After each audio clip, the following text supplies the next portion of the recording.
Chapitre 19. Et toi, prononce une complainte sur les princes d'Israël. Et dit ta mère, qu'était-ce? Une lionne. Elle était couchée parmi les lions, c'est au milieu des lionceaux qu'elle a élevé ses petits.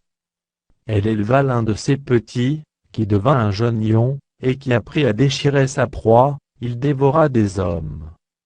Les nations entendirent parler de lui, et il fut pris dans leurs fosses, elles mirent une boucle à ses narines, et l'emmenèrent dans le pays d'Égypte.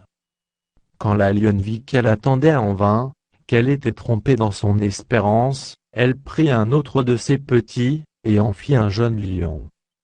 Il marcha parmi les lions, il devint un jeune lion, et il apprit à déchirer sa proie, il dévora des hommes.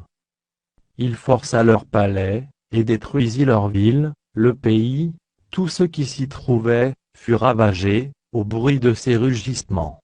Contre lui se rangèrent les nations d'alentour, des provinces, elles tendirent sur lui leurs raies, et il fut pris dans leurs fosses.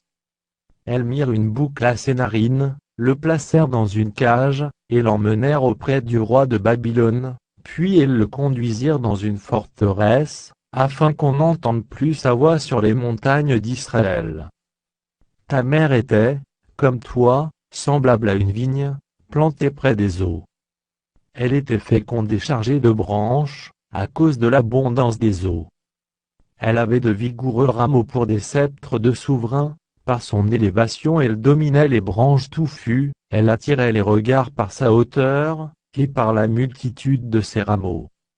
Mais elle a été arrachée avec fureur et jetée par terre, le vent d'Orient a desséché son fruit, ses rameaux vigoureux ont été rompus et desséchés, le feu les a dévorés. Et maintenant elle est plantée dans le désert, dans une terre sèche et aride. Le feu est sorti de ses branches, et a dévoré son fruit. Elle n'a plus de rameaux vigoureux pour un sceptre de souverain. C'est là une complainte, et cela servira de complainte.